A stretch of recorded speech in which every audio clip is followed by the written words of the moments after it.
The Marshall family had settled in southwestern Pennsylvania a few years before George Catlett was born in 1880.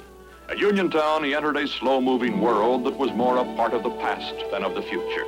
Marshall's boyhood passed quietly, and the only contact this serious child had with the army he would someday serve came secondhand through his father's recollections of the Civil War.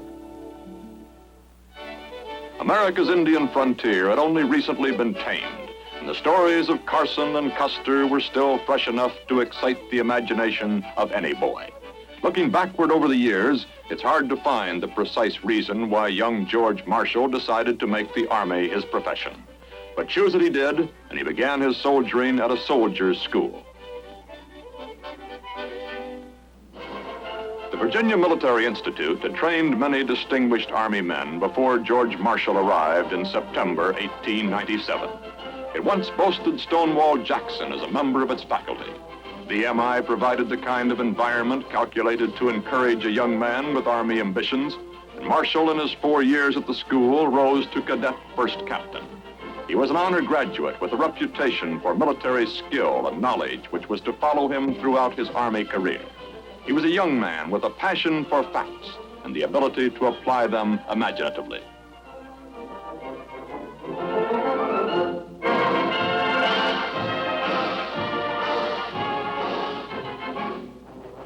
Commissioned an infantry second lieutenant in 1901, Marshall shortly found himself on troop duty in the Philippines. Assignments in Oklahoma Territory, Texas, Massachusetts, and the Fort Leavenworth Staff College filled the early years.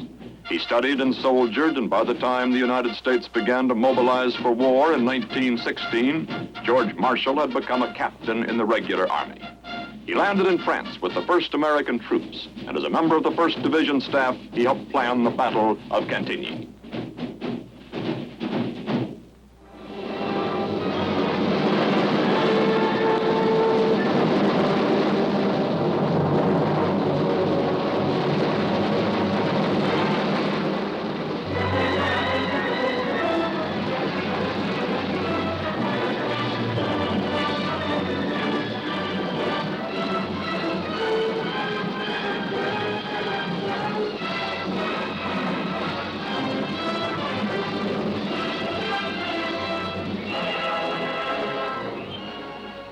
As Chief of Operations prior to the Meuse-Argonne offensive, Marshall planned the successful movement of almost 1 million troops, which made the great Allied breakthrough possible.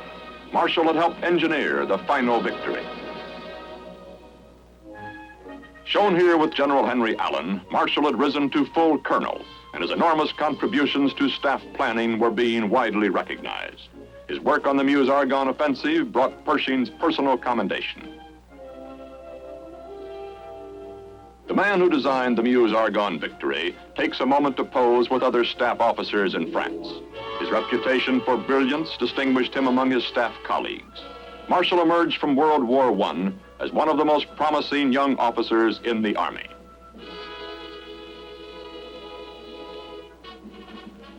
Assigned as aide to General Pershing, Marshall's work kept him in close contact with the AEF commander during the last days in Europe.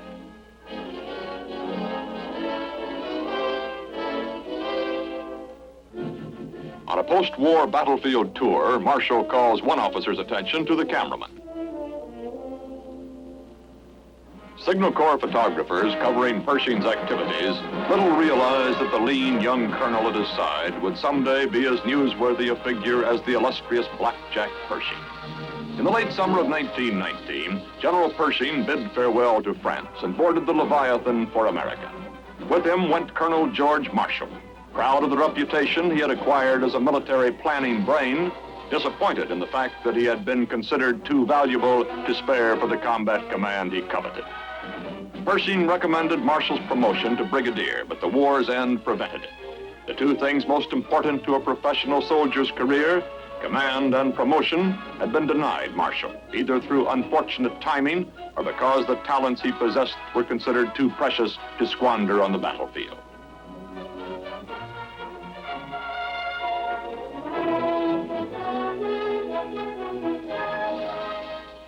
Marshall's return was a time of triumph and frustration. He had learned the business of war in a tough school, and he knew it as few others did. But there was small pleasure in the knowledge. Long after the noise and the shouting, when this gay harbor scene had passed into memory and the world would once again take up arms, Marshall would be ready.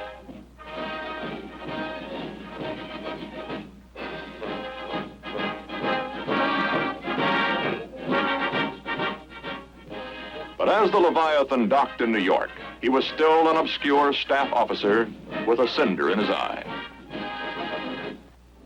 Following Pershing meant a constant round of official appearances. These were the years when American defense policies affecting the future security of the nation were being decided. The post-war role of the Army was debated by both military and political leaders. Pershing believed in a tight, hard, professional force backed by a large citizen army. In Marshall, he found an enthusiastic supporter. It was this kind of army which had brought victory out of Europe in 1918.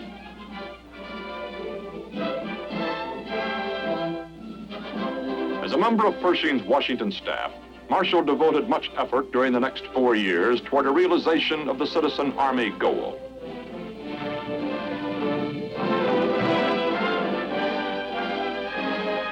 "1924 brought duty with the 15th Infantry Regiment in Tientsin, China. With the commanding officer of the 15th, Colonel Newell, Marshall posed for a rare picture in mufti. This was his first actual troop assignment in almost 10 years. The 15th Infantry was operating well enough when Marshall joined it as executive officer. But by the time he left, it had become a crack outfit.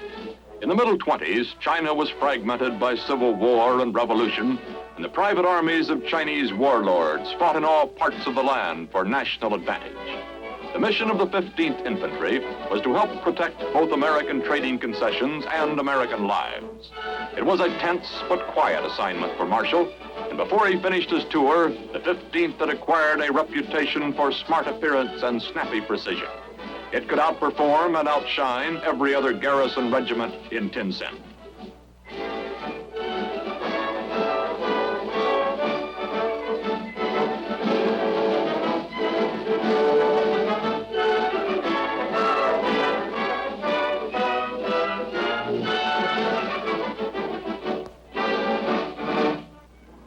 Distinguished faculty at the Fort Benning Infantry School, which included future Generals Bradley, Stilwell, and Collins, was under Marshall's direction from 1927 to 1931.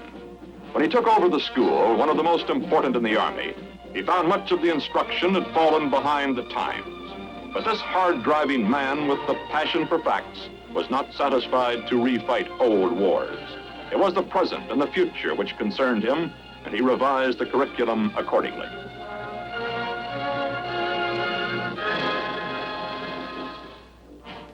During the 30s, the world caught fire, ignited by a handful of global arsonists who enjoyed their work. Germany threatened to even the score for her defeat in 1918. On the other side of the world, the Japanese were introducing their neighbors to their own brand of arson. China felt the brutal aggression directed by the Japanese warlords. The Japanese onslaught of China carried out the ambitions and aspirations of a nation bent on territorial conquest.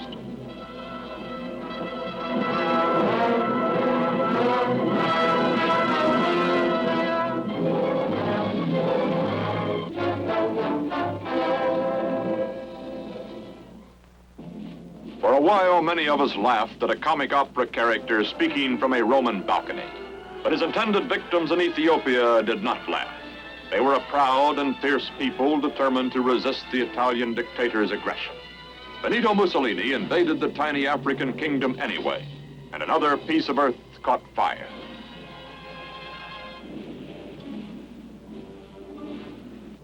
An appeal was made, but no one came forward to answer it. Mussolini demonstrated for his friends how easy it was. The day Germany invaded Poland, George Marshall, then a brigadier general, made the extraordinary jump from 1 to 4 stars to become the Army Chief of Staff.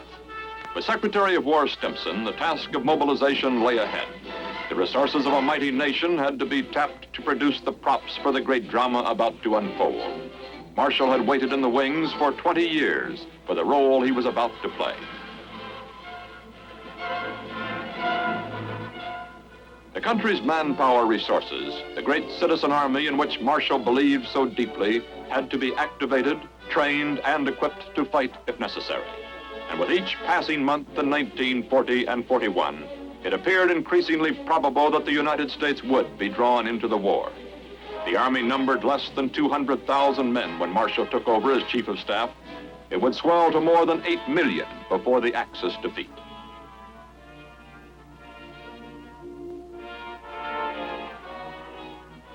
The accumulated experience from the early days in the Philippines, Cantigny, and the Meuse-Argonne, from the staff work with Pershing and the seasoning in China, from Fort Benning to the National Guard and the CCC during the Depression. The sum total was imaginatively applied by George Marshall in directing the American Army during the war. It was as if every single year of his career in some way related to the monumental task he undertook. The American military buildup was just beginning to gain momentum when the Japanese attacked Pearl Harbor. At an inspection of the Army's new airborne troops at Fort Bragg in 1942, Marshall gets a close-up view of the citizen soldier at work.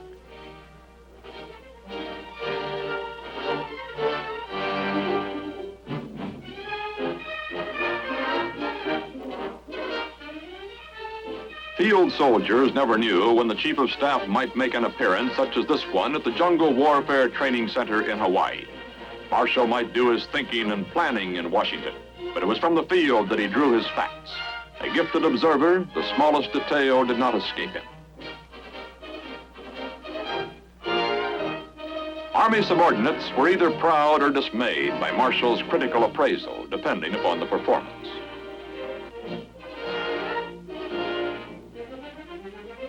Jungle training was a new experience for American troops, but it was clear from the beginning that in order to win the war in the Pacific, our soldiers had to beat the Japanese at their own game.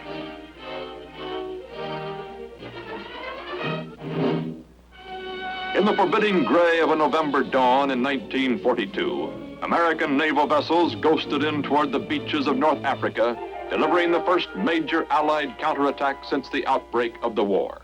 Their objective, the German Afrika Korps in Tunisia. The enemy was led by Germany's ingenious Field Marshal Erwin Rommel, the Desert Fox. His veterans already had been baptized by the battle-toughened British Tommies. Desperately, with everything they had, the Germans fought to keep from being pushed into the sea.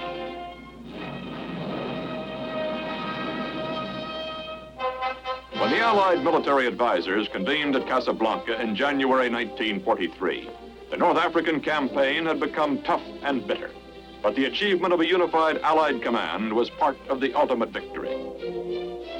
Marshall had worked tirelessly to achieve a smooth-running command organization at the highest American level.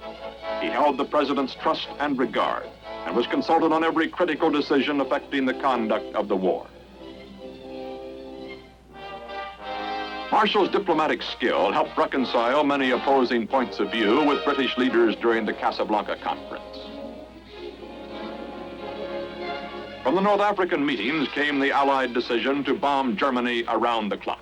American B-17s helped carry the war to the German backyard.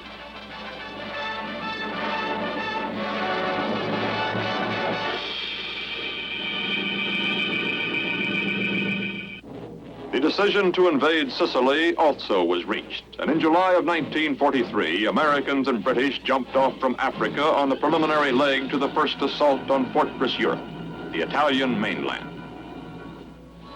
A strong partisan for the Women's Army Corps, as important to our mobilization, the Chief of Staff made it a point to be in Washington the day Colonel Ovita Cope Hobby was sworn in as its new commander. By the time the Allied leaders convened at Cairo in December 1943, the Italian campaign was well underway, and the war against the Japanese demanded stepped-up operations.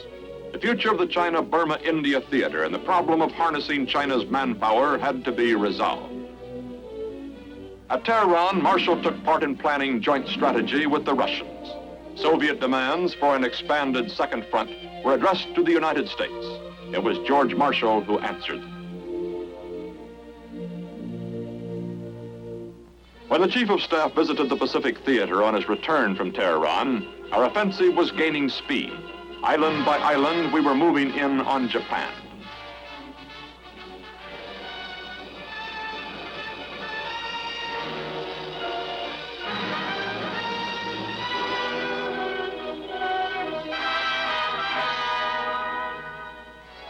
At Goodenough Island in 1944, Marshall listened to a first-hand report on the successful operations in the Gilbert Islands and the planned invasion of the Marshalls.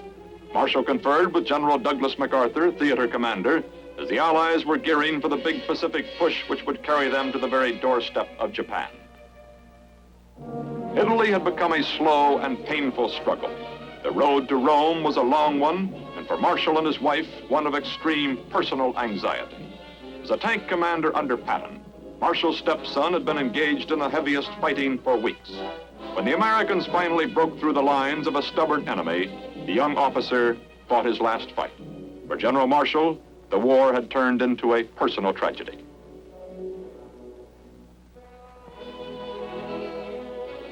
When the spring of 1944 brought the long-planned invasion of France, Marshall accompanied General Eisenhower and other high-ranking officers ashore for an inspection of the American positions on the Normandy beachhead.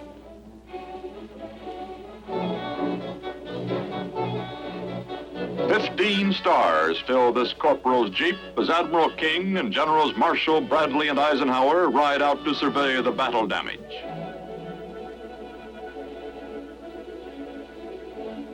On this trip, Marshall takes a few moments to visit an old friend, the colorful ex-cavalryman Patton, whose fast-moving armored columns had many times torn great holes in the German defenses. Marshall considered Patton one of the ablest field commanders in the Army, and the Chief of Staff had personally ordered the Mercurial General to his original combat assignment in North Africa. The subsequent performance of the troops under Patton's command confirmed General Marshall's wise choice. Allied planners met again in 1944, this time at Quebec. A decision was reached to move the invasion of the Philippines 3 months ahead of schedule. Marshall returned from Quebec to fly immediately to Paris with Secretary of State James Burns for another meeting with General Eisenhower. The Chief of Staff was involved with the vast and complicated problem of our global supply lines, and he chose to inspect the divisions poised for the final thrust into Germany.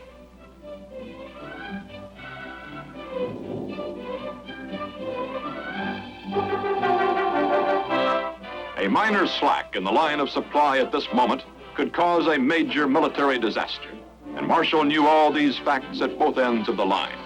The price of victory was far too high to risk delay.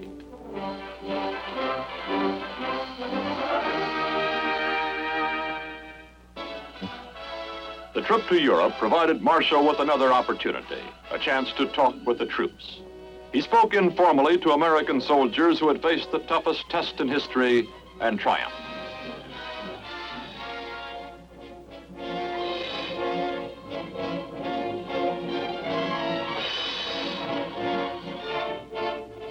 Marshall inspected their positions within range of the enemy, his last close look before the Axis collapsed. World War II ended with the final capitulation of Japan.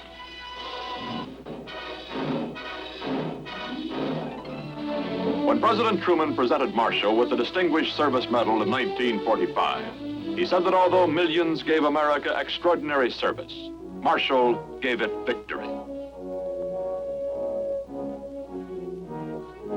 1945 also saw Marshall dispatched to China as the president's special representative to negotiate a truce between Chiang Kai-shek and the communists. General Eisenhower, then Chief of Staff, visited his former boss during the negotiations. This was the first time Marshall officially functioned as a diplomat, but the role was not unfamiliar. Although the Army had been his profession, his country's interest had always been his career. Marshall received the oath of office as Secretary of State from Chief Justice Vinson early in 1947. The President enthusiastically endorsed the former Chief of Staff at a critical time in history. It was fairly said that Mr. Truman selected him not because of his experience, but because he was Marshall. There's nothing that I can say at this time regarding matters that pertain to my position in the State Department. But I assume the duties with a feeling of great responsibility and a very earnest desire to carry out the foreign policy of this government in the manner that has been so splendidly exemplified by my predecessor, Mr. Burns, my old friend. The new secretary brought imagination and a dignified intensity to his job, which was equal to the world challenge. In March 1947, Marshall headed a delegation to Moscow, whose mission was the peace agreement on Germany and Austria. The opportunity to observe the Russian bear in his native environment was valuable in view of increasing Soviet hostility. Russia already loomed as the largest question mark in America's future. The desperate economic plight of Europe drew Marshall's whole attention upon his return, and his recommendations were presented to the Congress. Europe is still emerging from the devastation and dislocation of the most destructive war in history. Within its own resources, Europe cannot achieve, within a reasonable time, economic stability. The solution would be much easier, of course, if all the nations of Europe were cooperating, but they are not. Far from cooperating, the Soviet Union and the Communist parties have proclaimed their determined opposition to a plan for European economic recovery. Economic distress is to be employed to further political ends. There are many who accept the picture that I have just drawn, but who raise a further question. Why must the United States carry so great a load in helping Europe? The answer is simple. The United States is the only country in the world today which has the economic power and productivity to furnish the needed assistance. The 6 8/10 billion proposed for the first 15 months is less than a single month's charge of the war. To be quite clear, this unprecedented endeavor of the new world to help the old is neither sure nor easy. It is a calculated risk. It is a difficult program, and you know far better than I do the political difficulties involved in this program. But there's no doubt whatever in my mind that if we decide to do this thing, we can do it successfully. The great rubble heaps left by the war were soon diminished by an American investment in international friendship and goodwill, which also proved to be an effective economic weapon against spreading communism. The Marshall Plan. Offered on a self-help basis, Marshall Plan aid enabled many war-ravaged countries to regain their first foothold on a stable peacetime economy. Trade and production were stimulated, and communist plans which were dependent upon poverty and despair for their success were thwarted in many parts of the world. George Marshall resigned as Secretary of State in January 1949, intending to relax for the first time in almost 50 years. But the National Red Cross called upon him for one further task in the public interest when it asked him to serve as its head. Meeting with Polio Foundation Chief Basil O'Connor at the White House, Marshall outlined his plans for this vast mercy organization. Less than 1 year later, the president persuaded him to return to the government as Secretary of Defense. He flew to Korea, where he met with General Ridgway and other UN leaders. The man with the passion for facts was gathering them firsthand. This was a different American army than Marshall had known, and a different kind of war.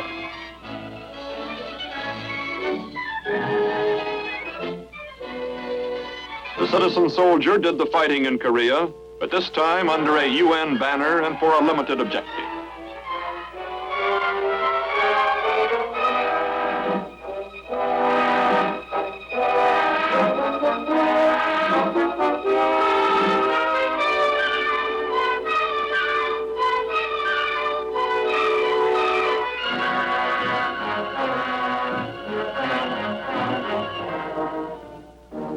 In Washington, Marshall assumed the critical responsibility for all of the men and material necessary for victory in Korea.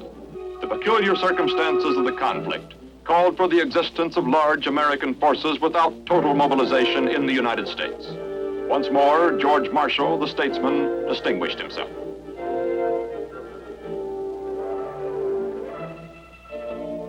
Relaxation was rare for the busy cabinet member, but to the delight of a pretty queen, he did manage to officiate at the Shenandoah Apple Blossom Festival in 1951.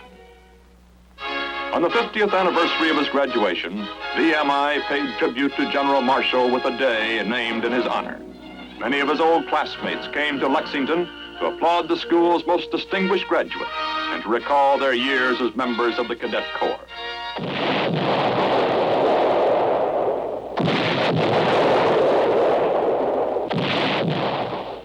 After a howitzer salute to this soldier statesman, the entire body of cadets stood at attention while Marshall was awarded Virginia's Distinguished Service Medal by Governor John Battle.